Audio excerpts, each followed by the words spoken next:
Вже півроку, як їхнє життя в один день змінилося. Сім'я кримського татарина Тофіка Абдулгазієва ранок 27 березня згадує щодня і пам'ятає в усіх деталях.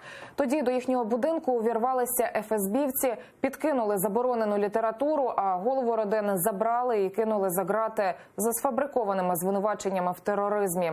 Це вже типова для майже сотні родин кримських татар історія в умовах російської окупації. Подробиці далі в сюжеті.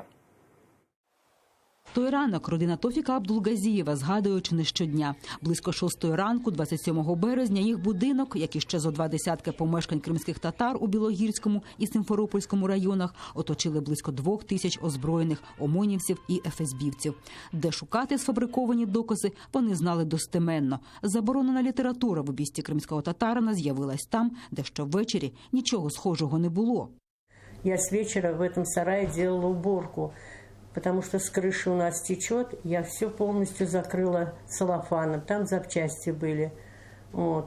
И когда он взял, открыл, этот человек открыл этот целлофан, и там были две новые книги «Халифат» и «Система ислама». Новые, даже еще не открывались. Он, говорит, с улыбкой сказал: «А это что?» Он говорит: «Я не знаю, говорит, этого не было». С вечера была там уборка, вообще этого не было. До Криму із Самарканда Тофік Абдулгазієв повернувся у 2000 році. Тоді хлопцеві було всього 19. Аби звести цей дім, працював на 3 роботах. Його мати Роза Ханум впевнена, всі закиди окупантів – вигадка. Я горжусь своим сыном. Он очень порядочный.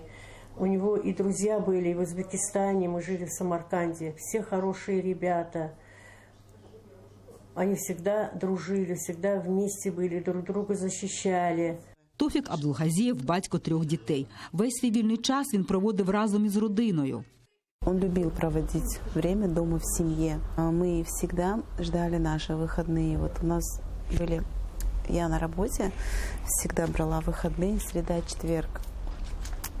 Эти дни связаны с тем, что у нас в Крыму как бы обыски происходят по средам и четвергам же. Когда мы были дома, вот в выходные дни, да, мы старались никуда не выходить из дома, а быть все вместе. Он меня учил всему.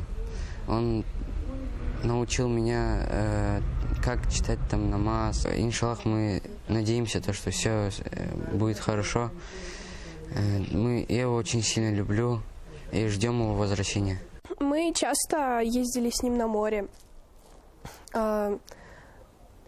в походы там разные. Летом он всегда отвозил нас с семьей на море, мы гуляли.